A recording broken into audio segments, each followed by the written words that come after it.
It's the real news. I'm Aaron Mate. This is part two of my conversation with Max Blumenthal, best-selling author and senior editor of the Gray Zone Project at The Real News.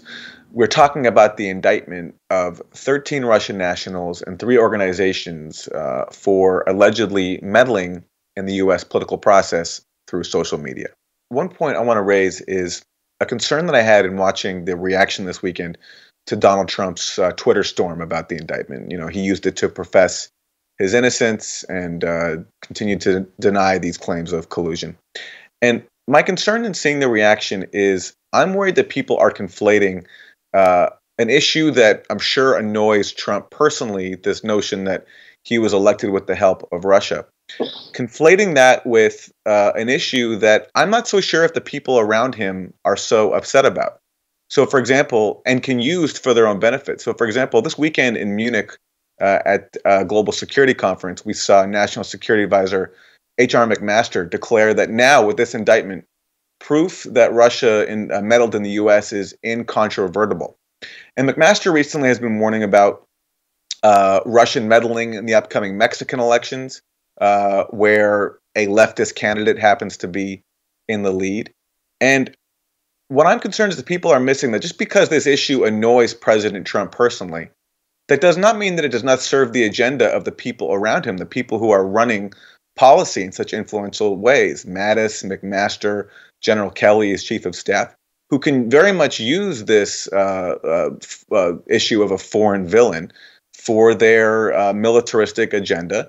And furthermore, use the distraction that all this focus on proving Trump-Russia collusion causes to, meanwhile, advance hawkish militaristic policies vis-a-vis Russia that everyone is ignoring in the search for evidence of a Trump-Russia tie. Like, for example, arming Ukraine, something Obama didn't even do, and increasing the NATO military presence right on Russia's border. I'm wondering your thoughts on that, the utility of Russiagate, not maybe for Trump, but the people around Trump. No, I'm so glad you brought up McMaster's comments and that whole episode at Munich. We have to look at the bigger picture here and realize this is the culmination of a long-standing neoconservative attempt to reignite the Cold War for a variety of reasons. They want a massive arms buildup. The neoconservative movement really emerged from anti-Russian sentiment in the 1970s, beginning with the Jackson-Vanik sanctions. And they have managed to gain liberal consent through the election and the shock of the victory of Donald Trump.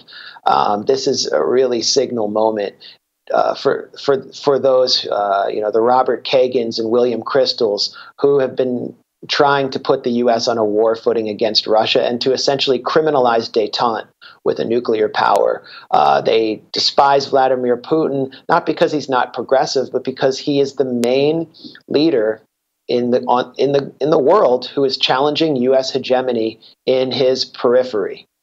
That's why. It has to do with NATO expansion. As you mentioned, it has to do with Ukraine, the failure of the U.S. to put a NATO ally on Russia's borders, all sorts of reasons. The failure of the U.S. To enact regime change in Syria because of Russian intervention. So the liberals who are seeing this entirely through a partisan lens are missing the big picture. And H.R. McMaster has basically been implanted in the Trump administration after Michael Flynn was dimed out as their direct channel into the national security kitchen cabinet. Through H.R. McMaster, they implanted Fiona Hill, who is known simply for being at the Brookings Institute and writing on a book-length attack on Vladimir Putin. She's now kind of the in-house Russia expert.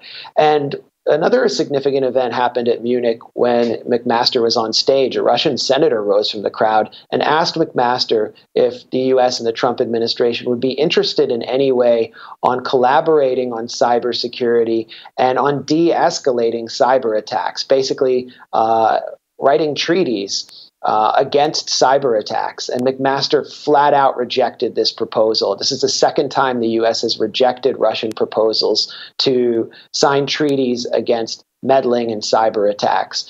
So the Cold War continues with total liberal consent. Another really disturbing development that I've witnessed in this past year is just the increasing role of the intelligence agencies in American life, not just in American politics, where they're dominating the House Intelligence and Senate Intelligence Committees through these Russia investigations, but in our culture.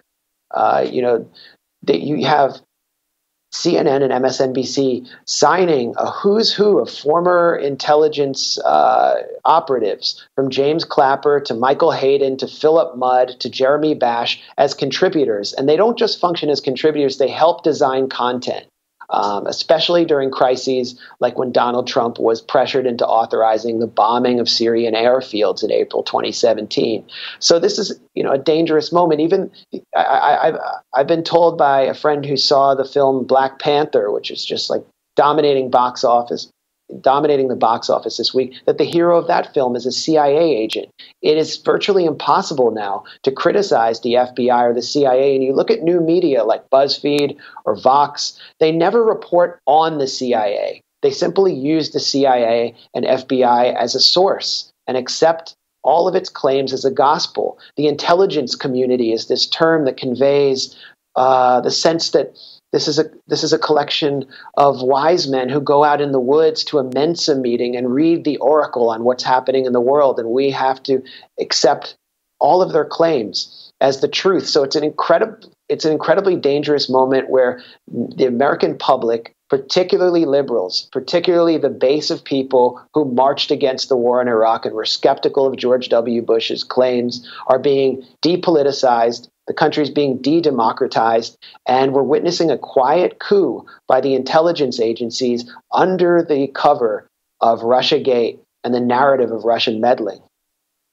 And, just quickly, there's sort of an apparent contradiction here. On the one hand, if we're supposed to reveal our intelligence agencies as the guardians of democracy, well, then if it's true that this Russian troll farm operation was an act akin to Pearl Harbor, then that would presumably be a pretty big screw up. It's like, so we're supposed to believe that that both the intelligence agencies are the guardians of the country, do amazing work, but then they also missed this troll farm operation that people are likening to an act of war. Well, I mean, it's not just that, but yes, and Pearl Harbor was also a big intelligence screw up. But leaving that aside, the Parkland shooting was a gigantic screw up by the FBI, and the FBI was in the hot seat all week until the Mueller indictment came down, and then the FBI again became the protector of democracy. So there is something to the timing of it. And, I think that the upcoming protests against gun violence in the U.S. are extremely important and really should represent the heart of what the resistance should be about. But if you look at mainstream media, it's being overwhelmed. The public outrage over gun violence, which is such a terrifying feature of the dystopian American life we live, is being overwhelmed by coverage of Russiagate and this Mueller indictment of 13 employees of a troll farm. It's really scandalous. Not only that, we've seen the veteran anti-gun activists from the Brady campaign go out and blame Vladimir Putin for the Parkland shooting. I mean, there are so many factors in this shooting to look at, and I don't think one of them was Putin.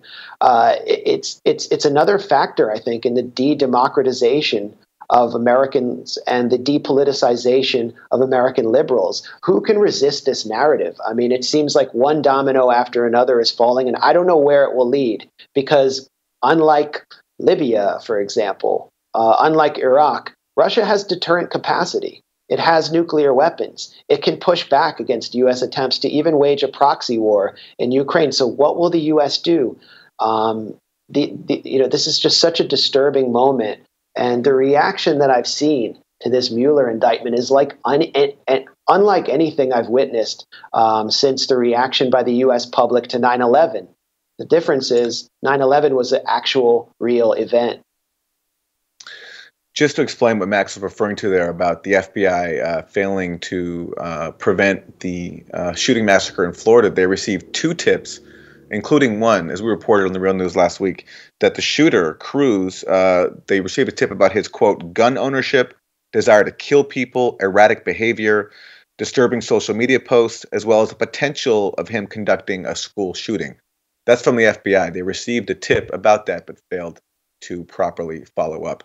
We're going to leave it there. Max Blumenthal is the senior editor of the Gray Zone Project here at The Real News and a best-selling author. Max, thank you. Thanks for having me. And thank you for joining us on The Real News.